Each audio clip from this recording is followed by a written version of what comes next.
Luc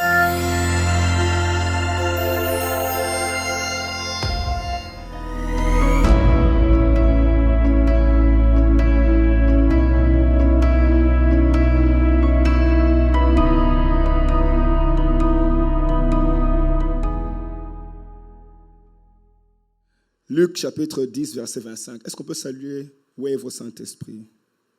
Merci, cher Saint-Esprit. Tu es merveilleux, tu es présent. Oh Dieu, reçois la gloire. Et nous ne sommes rien sans toi. Nous t'honorons, Père, au nom de Jésus-Christ. Amen. Luc chapitre 10, verset 25. Un docteur de la loi se leva et dit à Jésus, pour l'éprouver, Maître, que dois-je faire pour hériter la vie éternelle? Et il veut savoir comment on fait pour vivre cette vie, comment on marche dans le logos, le principe de la vie, pour la dégager, pour la manifester. Ce n'est pas suffisant d'être chrétien, cette vie doit monter à la surface. Et c'est ça, en fait, le point de la question. Jésus lui dit, tu peux aller lire les principes qui sont dans la loi. Qu'est-ce que la Bible dit? Bien, qu'est-ce que ma parole dit? Pas la Bible, mais qu'est-ce que la loi dit? Bien, qu'est-ce que le principe dit? Si tu peux appliquer ce principe, alors tu pourras expérimenter cette vie-là. Tu ne vis pas par les principes de tes collègues, tu ne vis pas par les principes que tu apprends à la télévision, tu vis par les principes que je t'ai donnés prescrits, les principes prescrits dans la parole de Dieu. Ce sont ces prescriptions-là, mon principe qui va faire que tu peux commencer à expérimenter ta guérison, ton augmentation, ton déblocage. Tout est écrit là-bas, va faire ce qui est dans mon principe. Jésus, donc, justement, à travers en donnant cette instruction, il était en train d'expliquer comment on fait pour que cette vie se monte à la surface, comment est-ce qu'elle s'exprime et comment est-ce qu'elle sort à la surface. Principalement, la clé pour activer cette vie, c'est l'amour, évidemment, mais exprimé par donner.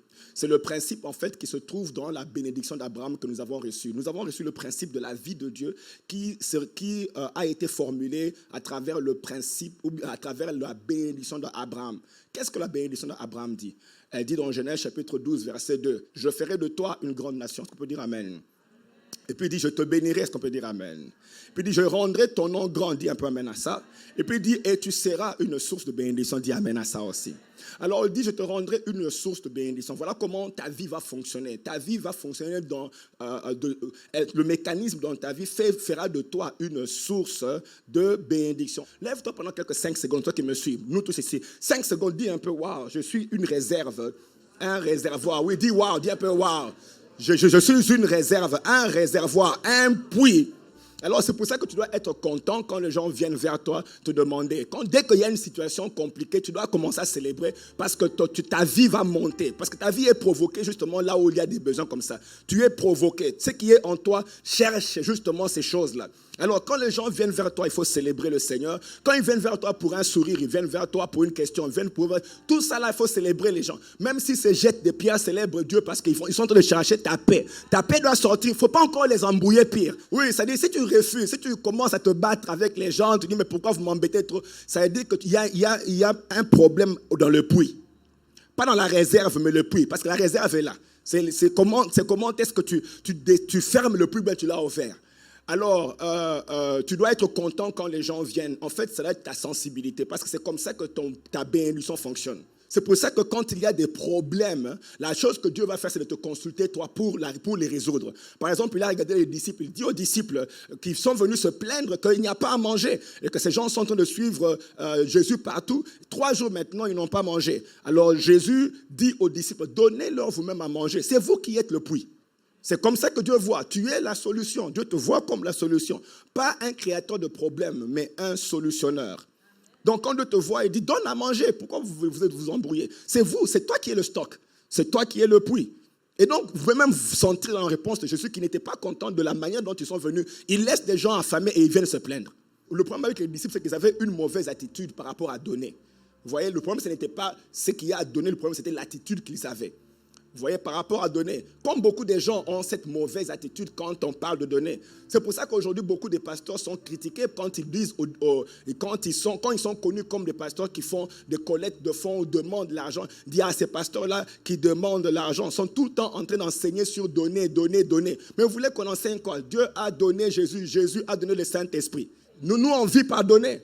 Mais nous, dans notre royaume, avec Dieu, on fonctionne comme notre Dieu. Chez nous, on donne. Vous voyez, on donne. Dis un peu, nous, on donne. Voilà, vous voyez, et eux, les disciples avaient ce problème-là, en train de dire, mais les gens doivent, il faut les renvoyer, on n'est pas là pour donner. Et puis Jésus maintenant répondit, il dit, ils n'ont pas besoin, écoutez la réponse de Jésus, Matthieu 14, 16, ils n'ont pas besoin de s'en aller, donnez-leur vous-même à manger. Mais il leur répondit, nous avons ici que 5 pains et 2 poissons. Vous voyez, leur réponse, c'est comme pour dire, nous n'avons pas assez pour nous-mêmes, tu veux qu'on commence à donner aux autres. Et c'est ça, en fait, vous voyez, cette mentalité très dangereuse. Quand tu commences à ne regarder que ton compte en banque, tu n'es pas en train de fonctionner selon le royaume. Dieu ne veut pas que tu donnes aux autres pour que finalement tu restes pauvre toi-même. Ce n'est pas comme ça que ta bénédiction fonctionne. Vous voyez, il ne veut pas que tu donnes pour que tu finisses par manquer. Il veut que tu donnes pour que tu augmentes en abondance. C'est comme ça que ta bénédiction fonctionne. C'est-à-dire que tu donnes et tu augmentes en abondance. Laissez-moi vous montrer comment ça fonctionne. Alors, vous voyez, comme un puits, quand les gens viennent puiser de l'eau dans un puits, le puits n'est pas en train de se plaindre pourquoi vous venez. Il veut que vous continuez à venir et le puits ne va jamais tarir. Si tu es un puits, tu ne vas pas tarir. Écoutez, la Bible dit dans le livre de 2 Corinthiens, chapitre 9, verset 8. Il dit, et Dieu peut vous combler. Ah, j'aime ce passage. Aïe, aïe, aïe, aïe, aïe. Il dit, et Dieu peut vous combler de toutes sortes de grâces. Dis un peu, je suis comblé. Dieu dit peut vous combler, c'est-à-dire que tu n'auras pas de vide, pas de manque, pas d'absence. Combler, c'est-à-dire j'ai rempli les vides. Afin que possédons toujours. Donc Dieu veut que tu possèdes. Oui, il a dit ici, afin que possédons, c'est-à-dire que je te comble pour que tu possèdes, pas pour que tu manques. Il dit afin que possédons toujours, ne manquons pas. Possédons toujours en toutes choses de quoi satisfaire à vos besoins. Dieu veut que tu possèdes toujours. Pas un moment tu dis, il n'y a pas assez. Tu dois avoir possédant. Toujours. Toujours c'est lundi, mardi, mercredi. Même après ton paycheck, tu continues à posséder toujours. Pas attendre que les chèques viennent. Mais on peut parler, non? Oui, il ne faut pas qu'après les chèques, tu dis en tout cas, il faut que j'attende le prochain mois. Non. Possédons toujours. Même après les chèques, tu continues à posséder. Ça, c'est comme ça que Dieu voit ça. Et puis il dit, vous ayez encore en abondance pour toute bonne œuvre. C'est-à-dire que maintenant que j'ai déjà possédé pour moi-même, j'ai déjà mangé, j'ai ma voiture, tout ça. Là. Maintenant, j'ai encore un surplus. Et je regarde à l'extérieur, qui a besoin maintenant d'un ride? Et même je vais au-delà de ride. Tu as besoin d'une voiture bien ride. Voiture, prends. Je vais vous dire une chose. Après avoir prié pour les gens, il faut donner quelque chose. Et tu vas les faire comment si tu n'as pas quoi donner? C'est pour ça que Jésus-Christ regarde et dit, mais ils sont venus, ils ont écouté la parole. Maintenant, ils ont faim, vous voulez leur renvoyer, affamés. Vous voyez? Mais j'aime bien écouter l'introduction. Il dit, et Dieu peut vous combler. Il peut. On ne dit pas, il va. Il peut. La grande question maintenant est que, si Dieu a le pouvoir, pourquoi il ne le fait pas? Il ne le fait pas parce qu'il y a des conditions. La condition à remplir se trouve dans le verset précédent. Qu'est-ce que le verset précédent dit? Que chacun donne comme il a résolu. On ne te force pas. Donne comme tu as résolu en ton cœur, sans tristesse ni contrainte, car Dieu aime celui qui donne il donne avec joie. Vous voyez? Dieu dit, la condition c'est que tu dois donner. Dis un peu donner. Bien aimé, c'est comme ça qu'on vit. Là, il dit que chacun donne comme il a résolu. Je veux que vous puissiez comprendre ça parce que je vais expliquer ça plus tard. Il dit que chacun donne comme il a résolu. Comme tu as décidé, là, donne. Et puis il dit sans tristesse ni contrainte, car Dieu aime celui qui donne. Dieu aime celui qui donne, pas n'importe comment, mais avec joie. Donc c'est ça la condition maintenant. Ça c'est le verset 7. C'est le verset 8 qui dit, et Dieu peut vous. Donc le peut là, c'est basé sur cette condition de donner d'abord. Dieu demande que tu puisses donner parce que tu n'auras jamais assez. Tu ne pourras pas pourvoir à tes besoins et les besoins des nations. Ce n'est pas possible. Et ton travail ne pourra pas te donner ça. Travaille comme tu veux. Ça ne peut pas. Tout le monde est conscient. Je n'ai même pas besoin de vous expliquer ça. Tout le monde est conscient que le travail ne pourra pas te donner assez pour ta maison et les nations. Alors, comment Dieu peut me donner la responsabilité de nourrir les nations? Ça veut dire qu'il a une autre formule qui n'est pas ton travail. Donc, si ce que tu as entre les mains n'est pas suffisant pour toi et même pour les nations, ok, oublions pour toi, parce que disons que tu travailles pour toi. Mais si c'est pas suffisant pour donner aux autres, donc ce que tu as bien aimé, c'est une sémence. Parce que la sémence se multiplie. Et donc, ce que tu as entre les mains est une sémence. Ce que tu fais d'une sémence, c'est que tu la places quelque part pour qu'elle te donne un retour. C'est ça une sémence, comme ça que ça fonctionne. Tu ne peux pas manger une sémence, tu dois la donner quelque part pour qu'elle te donne un retour. Donc la sémence ici, tu la donnes à Dieu. Dieu est comme un multiplicateur. Dieu est comme le sol qui reçoit les sémences et qui crée l'atmosphère pour qu'elles puissent se multiplier. C'est pour ça que Dieu demande à Moïse, il lui dit, apporte-moi les verges des anciens d'Israël. Les verges des anciens d'Israël étaient des bâtons secs. Dieu dit, apportez-les-moi. Dans Nombre chapitre 17, verset 4, il dit, tu les déposeras dans la tente d'assignation, devant le témoignage où je me rencontre avec toi. Le lendemain, lorsque Moïse entra dans la tente, donc dans la maison de Dieu, voici, la verge d'Aaron pour la maison de Lévi avait fleuri. Elle avait poussé des boutons bourgeonnés, produit des fleurs et mûri des fruits. En une nuit, tu prends une verge, tu la places dans la présence de Dieu, elle fait tout le processus jusqu'à produire des fruits en une nuit. Donc Dieu voulait montrer qu'il est l'atmosphère dans laquelle tu peux aller mettre ta sémence. Et pendant que tu dors, il est en train de convaincre les gens de t'appeler, de te parler, de te dire des choses, en train d'appeler tout le monde. Tu te réveilles le matin, tu as même des fruits. Alors, si tu ne crois pas dans la sémence, alors dis-moi ce que tu vas faire pour nourrir les nations. Tu vas faire quoi? Tu vas travailler 80 heures? Même les 80 là ne sont pas assez. Tu vas essayer comme moi, je fais 107 heures la semaine. Ces choses-là, ça ne marche pas. Tu vas dormir dans les trains. Je me rappelle, j'ai travaillé comme ça jusqu'au jour où je suis allé au travail. J'ai dormi au travail. Je suis allé au travail. Je suis arrivé 10 minutes avant. Je me suis dit, bon, je me repose un peu. C'était à 7 heures du matin. On m'a cherché toute la journée jusqu'à 11 heures. On a même appelé ma chérie. On a dit, on a appelé, mais on cherche. Ton mari, il n'est pas au travail. Il dit, non, il est allé. Il faut le chercher. J'ai travaillé dans un homme de vieillard. Comme la chambre était un peu vide, je suis allé là-bas pour me reposer. On a cherché l'employé jusqu'à ce qu'on a trouvé celui des clients. Le travail ici où tu travailles du matin, et vous pensez ce que Dieu veut. Ah, laissez-moi tranquille. Dieu veut que possédant en abondance pour les autres. Je ne sais pas à qui j'ai parlé. Je rappelle une fois, dans ce même travail, j'ai avancé. Je vois quelqu'un qui m'appelle. J'entends ma voix de loin. Tu vois, quand tu rêves. Et puis c'est comme si tu entends, comme si on te réveille. Voilà. J'entends ma voix de loin. Et puis le monsieur rit, il dit, ah, tu dors en marchant. J'avais tellement mémorisé la route du travail que je pouvais aller en dormant jusqu'au travail calmement. Je sors d'un train, je passe à un autre, dormant. Le diable est un menteur. Il ne faut pas vivre cette vie-là. Amène ta sémence dans la présence de Dieu et que Dieu commence à travailler dessus comme la terre travaille sur une sémence jusqu'à ce qu'elle explose. C'est pour ça que Dieu, quand il écoute les disciples, les disciples disent, on n'a pas assez. Jésus dit, mais apportez-moi ça. Écoutez ce qu'il dit. Il dit ceci, il dit, apportez-les-moi. Comme pour dire, quand ce n'est pas assez, c'est à moi, ce n'est pas à toi. Quand tu te rends compte que ce que j'ai, ce n'est pas assez. Dès que tu dis ce n'est pas assez, il dit apportez-les-moi. Parce qu'il savait ce qu'il allait faire. Apportez-les-moi. Les disciples me disent 5 pains et 2 poissons, tu vas faire quoi? Il dit donnez-moi ça. Ça, ce n'est pas pour vous. Ce n'est pas un territoire pour vous. Ça, c'est mon territoire. Donne-moi ça. Il prend les 5 pains et 2 poissons. Il commence à travailler dessus. Prends un peu ta sémence, donne ça à Dieu. Bien aimé, je vous dis que ta sémence-là, Dieu est en train de travailler dessus. Pendant que toi, il est en train de travailler sur cette sémence-là. Donc, vous voyez que c'est Jésus qui a commencé l'histoire de collecte de fonds. Je n'ai pas assez. Jésus dit, apportez-moi ça. Donc, il a commencé la collecte de fonds. Alors, je comprends que ceux qui en parlent, ceux qui critiquent n'ont rien compris. Je ne sais pas quelle Bible eux, ils lisent. Parce qu'on voit Jésus ici qui manque, il dit, bon, comme il n'y a pas assez, donnez-moi ça, donnez-moi, je fais la collecte de fonds ici. On lui a donné les pains et il a travaillé dessus parce que c'est comme ça que Jésus travaille. Donne-lui cela. Alors, pour être une bénédiction, le travail de multiplier, c'est Dieu qui multiplie. Ton travail à toi, c'est de donner. Alors, c'est pour ça que vous entendez Dieu dire, je ferai de toi. Je, pas toi, je. Parce que c'est lui qui multiplie. Ta source ne taillera pas aussi longtemps que Dieu est à la base, à la racine.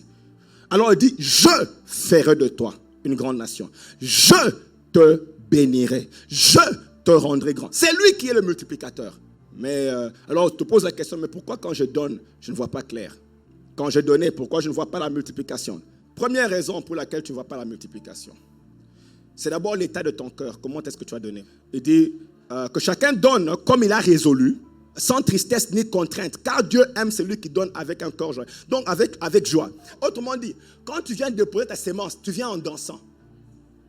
Ah. Parce que si tu te plains, la tristesse, elle va faire ceci. Elle va rester en toi et puis elle va te pousser à commencer à parler. La tristesse ne va pas rester à l'intérieur. Elle va te pousser à commencer à parler et tu diras des mauvaises choses contre ta propre sémence. Tu finis par corrompre même ce que tu as donné. On te dit, tu viens d'où? Un culte d'alliance de bénédiction. Là, tu n'as rien compris. Je viens de un culte où j'ai donné. Vraiment. Non, Dieu dit donne avec joie. Tu dois, quand tu sors d'un culte comme ça, tu dis, je viens de donner. Écoutez, je viens de donner. Je viens d'exercer l'onction qu'il y a sur la bénédiction d'Abraham. C'est comme ça que ça marche. Nous, on donne. Dis un peu, nous, on donne. Alors, Dieu dit que tu donnes avec joie. C'est la première chose. Fais attention à comment tu donnes. Il dit, comme tu l'as résolu. Vous voyez des gens comme les Ananias et Saphira. Ils n'ont pas donné comme ils ont résolu. Ils ont donné pour impressionner les gens. Il a vendu. Vous voyez les gens, déjà même depuis longtemps, les gens donnaient des grandes choses. Ils vendaient des choses pour donner. Il n'y a pas de problème avec ça. Vous voyez, leur économie, ils donnent. C'était pas ça le problème. Le problème, c'est qu'ils ont donné à contre-cœur. Pas comme ils ont résolu. Résolu, c'est-à-dire ils n'étaient pas sincères. Ils ont donné avec d'autres motifs. Peut-être d'impressionner. Ils ont donné parce que tout le monde donnait. C'était bien aimé. Quand l'Esprit de Dieu descend sur toi, tu commences à donner. C'était après la Pentecôte. Après la Pentecôte, les donations venaient de partout. Alors, eux se sont dit, non, si on va donner. Ils ont donné, mais pas comme ils ont résolu. Par mauvais motif. Et vous savez qu'en donnant, ils sont même morts. Donc, il faut faire attention à comment tu donnes. Ne corromps pas ta propre sémence. Dieu dit à Moïse, reçois l'offrande de tout homme qui la fera de bon cœur. Vous voyez, Dieu insiste sur le cœur. Il insiste sur le cœur. Donc fais attention comment tu donnes. Fais attention. Si tu as donné en train de te dire, mais j'ai toujours donné ça chaque année, il n'y a rien. Répands-toi. Repends-toi. Parce que tu as corrompu ce que tu as donné. Si c'est comme ça que tu réfléchis, repends-toi. Tu dois donner parce que tu veux faire du bien à Dieu. Pas en regrettant.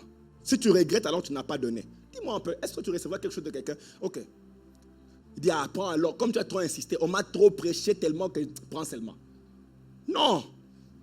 Même tu prendras avec hésitation, à la limite, tu ne vas pas prendre. Donc, donne comme tu as résolu. Ne va pas te plaindre. N'annule pas la sémence. Deuxième chose, je termine par ici. La deuxième chose deuxième raison qui peut annuler ta sémence, c'est donne avec le souci et l'intention d'avoir en abondance. Mais je vais vous expliquer. Pas en abondance pour toi seulement, mais en abondance pour accomplir la mission d'être une bénédiction. Parce que être une bénédiction est une mission. N'est-ce pas que c'est ce qu'il dit? C'est un appel. Un appel d'être une bénédiction. Oh là là. Alors quand tu donnes avec l'intention de remplir la mission, d'être une bénédiction. Donc quand tu donnes, tu dis à Dieu, il y a des gens vraiment qui meurent.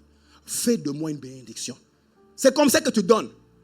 Parce que si tu donnes seulement pour te remplir les poches, tu as corrompu tout le processus. Dieu n'est pas là pour te remplir les poches.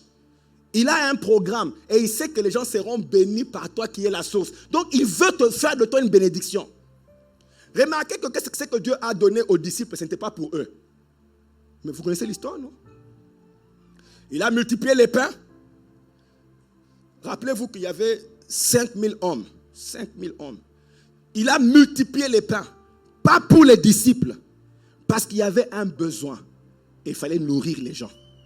Mais finalement, les pains sont restés. Comme eux, ils ont mangé, mais toi, tu es resté la source. Donc, s'il fallait encore du pain, ils reviennent vers Jeffrey.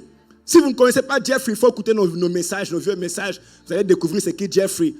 Il a commencé une boulangerie. Il est devenu, vous voyez comment il est devenu une source? Parce qu'il a donné. Alors, je suis en train de prier que toutes les sémences qui ont été reçues dans cette maison, qu'elles te fassent de toi une source de bénédiction. Au nom de Jésus. Au nom de Jésus. Que ce que tu as donné, qui est maintenant dans la présence de Dieu, que les yeux de l'Éternel regardent, que Dieu voie ce que tu as donné. et qu'il commence à travailler sur ce que tu as donné.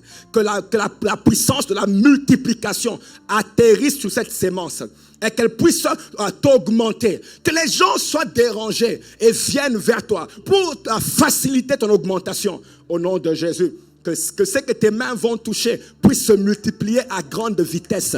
Même pendant que tu dors, que la multiplication continue. Même pendant que tu n'es pas au travail, que ça continue. Que les gens continuent à réfléchir comment ils peuvent faire pour te donner la promotion. Que la bénédiction te suive partout où tu pars. Au nom de Jésus. Que tu ne perdes rien. Que ce que tu as commencé continue à augmenter. Qu'il n'y ait pas de rétrogradement, mais qu'il y ait d'augmentation. Au nom de Jésus, toujours de gloire en gloire, pas rentrer en arrière, mais toujours de gloire en gloire. Oh, cher Saint-Esprit, tu as vu ce que ton peuple a fait. Tu as vu comment il continue à donner. Atterris, mon Dieu, sur cette sémence. Cause-la, mon Dieu, à se multiplier au nom de Jésus. Mon roi, parce que nous sommes conscients qu'il y a des gens dans notre génération qui n'ont pas mangé, qui meurent dehors, tout ça. Tu nous as donné la vision de nourrir les orphelins et les élever, mon Dieu. Pas seulement de donner à manger, mais faire d'eux, mon roi, des leaders dans leur génération. Mon roi, nous recevons la provision parce que nous avons donné et nous avons apporté dans ta maison pour honorer ton nom, au nom de Jésus-Christ. Merci, mon Dieu, pour la vie de tous ceux qui sont en train de donner. Tu te souviens d'eux. Laisse que, mon Dieu, le fruit de l'herbe de leurs mains se multiplie au nom de Jésus-Christ. Est-ce qu'on peut crier un grand amen? Acclamons un peu le Seigneur, acclamons le Seigneur. Lève-toi pendant quelques minutes, tu dis je reçois et déclare que tu reçois. Tes mains sont multipliées. Ce que tu fais doit multiplier. Élève ta voix et commence à prier comme ça. Déclare cela, déclare. Parle comme ça, dis au nom de Jésus. Au nom de Jésus, tout ce que je fais doit se multiplier. Tout ce que je touche doit se multiplier. Je ne rétrograde pas dans mes finances, mais je augmente, je monte dans mes finances. Au nom de Jésus. Seigneur, mon Dieu, ma guérison vient avec vitesse. Parce que c'est ça ta parole. Tu as dit que ta lumière s'élève. Ma lumière s'élève, mon Dieu, au nom de Jésus-Christ. Au nom de Jésus. Elle se pointe comme l'aurore. Au nom de Jésus-Christ. Au nom de Jésus. Reçois un peu cela. Déclare, déclare. Parce que c'est comme ça que tu reçois en déclarant. Ce que je touche doit se multiplier. Ce que je fais doit se multiplier. Je suis béni et je suis une bénédiction. Je suis béni et je suis une bénédiction. Je suis une bénédiction. Partout où je pars, je suis un puits. Je suis un puits. Je suis un puits. Non, je ne pense pas à moi-même et ma maison seulement. Mon Dieu, mes frontières vont au-delà. Mon Dieu, de ma maison. Elles vont au-delà. On voit, mon Dieu Père, même des inconnus. Mon roi, nous les voyons. Et tu touches leur vie au nom de Jésus-Christ. Au nom de Jésus. Merci Seigneur. Est-ce que tu peux lever tes mains? La présence de Dieu est là. Oh, la présence de Dieu. Rebosa, Ramanka et Seka. Kata, Ramosa. Parle pendant quelques secondes là. Rebosa. Tu es en train de recevoir une pluie atterrir sur toi. Même Reboko. Ndarabosataya. Rebeke Sataya. Karabosata. La pluie de bénédiction. Makataya Rabosa. Lantabo sete kerebo. Hey! Hey! Kayabaka saka. Dieu est en train de faire quelque chose maintenant. Il y a un travail qui prend place sur ta sémence. Ah, oui, quelqu'un, sa main droite est en train de chauffer, de vibrer comme ça. Lepaka sataya. Il y a une onction de multiplication. Mandaraba sakata. Meke satayaba. Hey! Kataya makoro sebekete. Oui, tes mains sont en train de chauffer. Tu vas toucher les choses et elles vont prendre place. Mantaka satayaba, remo satayaba. Ne sois pas intimidé devant le manque. Ne sois pas intimidé devant le manque. Ne dis pas il n'y a pas. Ne dis jamais il n'y a pas. Dis toujours il y a assez. Parce que tu es un puits. Ne dis jamais qu'il n'y a pas. Jamais. Dieu me dit, tu dois dire, ne dis plus jamais je n'ai pas. Plus jamais ne dis je n'ai pas. J'ai assez, j'ai assez, j'ai assez. Oh, la source de vie, Maya Kasa, et Amas, et Remasakataya. La présence de Dieu est sur toi pour te multiplier. Tu ne peux pas échouer. Tu ne peux pas échouer. Tu ne peux pas échouer. Tu ne peux pas. Ton lendemain est glorieux. Ouvre les yeux et regarde, regarde, regarde. Les champs ont blanchi. Ton lendemain est glorieux. Dieu dit lève les yeux, regarde. Il te parle et dit lève les yeux, regarde. Va au-delà de ce que tu vois dans le physique. Lève les yeux, regarde, ton champ est blanchi. Ta semence me parle. Dieu dit que ta semence, elle est comme un monument, elle me parle. Elle me rappelle que je dois agir. Ta semence me parle. Hey, ta semence me parle. Ta semence me parle. Eh bien aimé, ta semence est en train de parler maintenant. Elle est en train de parler. Elle est devant Dieu en train de dire à Dieu.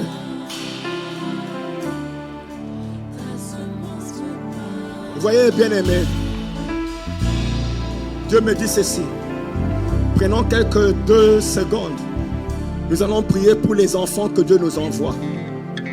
Écoutez, je vais vous montrer, je vais vous montrer quelque chose de très puissant. Nous ne sommes pas en train de blaguer.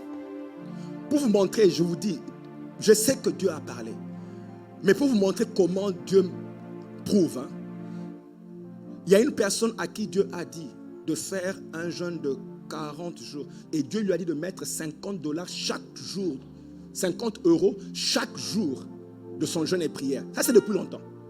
Il a commencé à économiser. Mais il se demandait, mais ça, c'est quelle instruction? Chaque jour de jeûne, il économise 50. Il dit, c'était pas facile. Il devait chaque jour, $50. $50. $50. Après 40 jours, Dieu dit, c'est fini. Maintenant, il dit à Dieu, je fais quoi avec les 2000 € que tu m'as donnés?